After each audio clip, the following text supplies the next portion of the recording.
اور اقبال کہتا دی سراپا سوختن اندر طلب، اقبال کہتا دین تو نام ہی اس بات کا ہے کہ جب بھی حضور کی کوئی بات آئے تو حضور کی اس بات میں، ناموس میں، ختم نبوت میں، دین میں، حضور کی آبرو کے لیے اپنے آپ کو جلا دینے کا نام۔ اقبال کہتا دین تو نام ہی یہ سمجھتا ہے کہ میں جمعہ والے دن 2 چھلانگا لا کے 2 فرض پڑھ کے بھجی جا رہا ہے، یہ سمجھتا میں نے بڑا دین کام کر کے آیا ہوں۔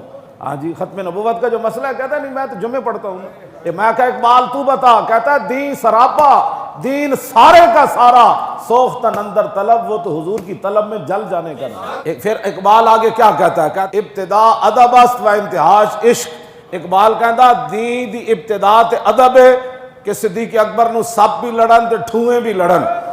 رسول اللہ گود سر رکھیا ہوئے، ایک سپ صدیق اکبر نو نہیں لڑیا، کئی سپا نے آ کے زور لایا، انہاں کیا اے اڈی ہٹ جائے اسی اندر چلے جائیے۔ ایک سپ نہیں لڑیا، کئی سپ لڑے، ایک ٹھواں نہیں لڑیا، کئی ٹھوئیں لڑے۔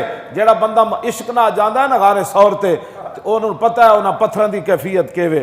ہاں جی، تے انہاں دے اوتے کیڑے کالے کالے ناگ ہونے نو تھے جدو رسول اللہ دی تشریف آوری تو پہلے وہ کتنی خوفناک جگہ ہے، تے او ہر طرفوں انہاں جدو زور لایا کہ لڑ دے رہے صدیق اکبر نو، لیکن لم یتحرک مخافتا ینتبہ رسول اللہ، ایک کے ڈسنے پر بھی صدیق ایسے نہ ہوئے کہیں حضور کی نیند میں خلل نہ آ جائے۔ یہ تو ادب ہے نا، ابتداش ادب و انتہا عشق است۔ اقبال کہتا ادھی ابتدا تے ادب ہے کہ سب بھی لڑے تے بندہ اینج نہ کرے، لیکن پھر انتہا دی عشق ہے کہ پھر ساری کائنات جو حضور اپنے قدمہ میں جگہ بھی صدیق اکبر نے دی۔